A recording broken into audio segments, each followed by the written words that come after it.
Europe اور Asia سمیت تقریباً دنیا بھر میں ایک چڑیا پائی جاتی ہے جو عالمی سطح پر یوریشین ٹری اسپیرو کے نام سے جانی جاتی ہے۔ یہ چڑیا تقریباً 2 عشرے قبل پاکستان میں بھی بکثرت پائی جاتی تھی، لیکن اب بہت ہی کم دکھائی دیتی ہے۔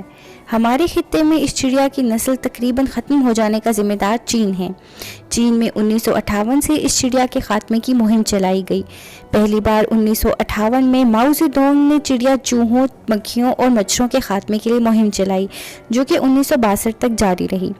اس مہم میں ہی چین سے چڑیا کا تقریباً صفایا کر دیا گیا تھا۔ چین کے انقلابی لیڈر ماؤ زیدونگ کے دور میں بڑے بڑے انقلابی کام کیے گئے، اور انہی میں سے ایک کام فصلیں خراب کرنے والے حشرات اور پرندوں کے خلاف 4 سالہ جنگ تھی۔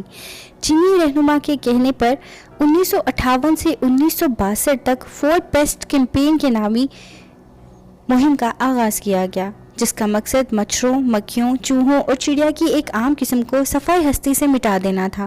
چینی حکام کا خیال تھا کہ یہ جاندار چاول اور دیگر فصلوں کو نقصان پہنچا رہے تھے، لہٰذا ان کے خاتمے کے لیے ملک بھر میں مہم شروع کر دی گئی۔ اس مہم کے دوران لوگوں نے ان جانداروں کا ہر جگہ تعقب کیا، اور اگرچہ چڑیا کا اس مہم کا نشانہ بننا ایک حیرت انگیز بات تھی، لیکن بدقسمتی سے اس پرندے کو بھی تقریباً خاتمے کے قریب پہنچا دیا گیا۔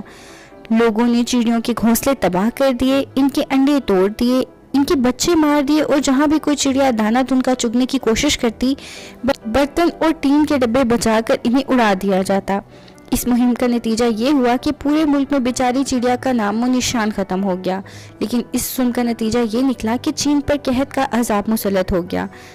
ماہرین ماحولیات کا کہنا ہے کہ چڑیا کی نسل ختم ہونے سے ان کیڑوں اور حشرات کو کھانے والے پرندے نہ رہے، جو کہ اصل میں فصلوں کے لیے سب سے بڑا خطرہ تھے۔ اس کا نتیجہ یہ ہوا کہ چین میں چاول کی فصل تباہی کے دہانے پر پہنچ گئی، جبکہ باقی فصلوں کو بھی کیڑوں اور حشرات نے بے پناہ نقصان پہنچایا، اور پورے ملک میں قحط کا سما پیدا ہو گیا، جو تقریباً 2 کروڑ لوگوں کی موت کا سبب بنا۔ اگرچہ چینی حکومت چڑیوں کی نسل ختم ہونے پر بہت پچھتائی، اور عوام کو احکامات دیے گئے کہ وہ چڑیوں کے خلاف کارروائیاں بند کر دیں، لیکن اس فیصلے کے اثرات سامنے آنے تک قحط پورے ملک پر ناقابل تصور قیامت برپا کر چکا تھا۔ چڑیا مارنے پر قحط کا عذاب نازل ہونے کو چینی تاریخ کی خوفناک ترین آفات میں شمار کیا جاتا ہے۔